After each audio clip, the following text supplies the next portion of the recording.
Hello, আসসালামু আলাইকুম। সবাই কেমন আছেন? আমি ডক্টর শহীদুজ্জামান শুভ। আজকে আমরা ক্যালসিয়াম নিয়ে আলোচনা করব। ক্যালসিয়াম হাড়ের শক্তি, সুস্থ জীবনের চাবিকাঠি। ক্যালসিয়াম এই নামটা শুনলেই আমাদের মনে আসে মজবুত হাড় এবং সুস্থ দাঁতের কথা।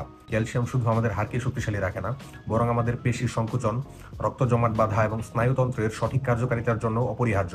একজন প্রাপ্তবয়স্ক মানুষের প্রতিদিন কতটুকু ক্যালসিয়াম দরকার এবং কিভাবে আমরা সহজেই এই চাহিদা পূরণ করতে পারি তা নিয়েই আমাদের আজকের এই ভিডিও। একজন প্রাপ্তবয়স্ক মানুষের প্রতিদিন 1000 মিলিগ্রাম ক্যালসিয়াম প্রয়োজন। অন্যদিকে একজন প্রাপ্তবয়স্ক মহিলার পরিমাণ একটু বেশি, বিশেষ করে মেনোপজের পর এবং গর্ভাবস্থায় এই চাহিদা আরও বেড়ে যায়।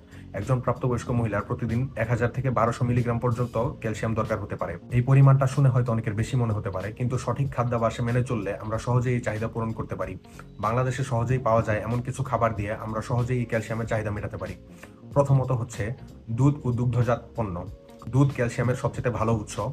এক গ্লাস দুধে প্রায় 300 মিলিগ্রাম পর্যন্ত ক্যালসিয়াম থাকে। এছাড়া দই, পনির এবং ছানা থেকে প্রচুর পরিমাণে ক্যালসিয়াম পাওয়া যায়। সবুজ শাকসবজি, সর্ষে শাক, পালং শাক, লাউ শাক, বাটা শাক, পুঁই শাক, প্রতিটি শাকে প্রচুর পরিমাণে ক্যালসিয়াম থাকে। এসব শাক প্রতিদিন খাবারে রাখলে ক্যালসিয়ামের অভাব হবে না।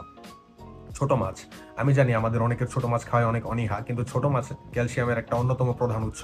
আমাদের দেশে ছোট মাছ যেমন কাচকি মাছ, মলা মাছ, ট্যাংরা মাছ, যা সাধারণত আমরা কাটা সহ খাই, এটা কিন্তু ক্যালসিয়ামের একটা দারুণ সোর্স। এছাড়া ডিম ও ডাল। ডিমের সাদা অংশে ক্যালসিয়াম থাকে।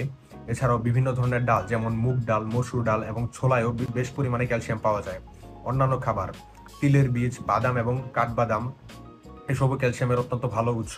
সকালের নাস্তায় এক মুঠো বাদাম বা তিলের লাড্ডু খেতে পারেন। ক্যালসিয়ামের অভাবে আমাদের শরীরে নানা রকম মারাত্মক সমস্যা দেখা দিতে পারে।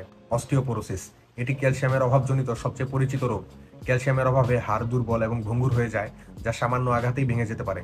বিশেষ করে বয়স্ক মানুষের মধ্যে এই রোগ বেশি দেখা যায়। এছাড়া আরেকটি রোগ হচ্ছে রিকেটস। ছোটবেলায় ক্যালসিয়ামের অভাব হলে হাড় নরম হয়ে যায়, বেঁকে যায়। পেশির দুর্বলতা, ক্যালসিয়ামের অভাবে পেশিতে টান লাগা। দাঁতের সমস্যা, দাঁত দুর্বল হয়ে যাওয়া, দাঁত ক্ষয় হয়ে যাওয়া, দাঁতের মাড়িতে নানান রোগ হওয়ার ঝুঁকি বেড়ে যায়। সুস্থ হাড়, সবল শরীর এবং জীবনকে কর্মক্ষম রাখতে প্রতিদিনের খাবারে ক্যালসিয়াম সমৃদ্ধ খাবার রাখা অত্যন্ত জরুরি। আপনারা সকালেই এই নিয়মগুলো মেনে চলবেন। সুস্থ থাকুন, ভালো থাকুন। আসসালামু আলাইকুম। আর আমার এই চ্যানেলে হেলথ রিলেটেড আরো অনেক ইনফরমেটিভ ভিডিও দেওয়া আছে। আপনারা যদি সেসব দেখতে চান তাহলে আমার চ্যানেলে সাবস্ক্রাইব করুন। আসসালামু আলাইকুম।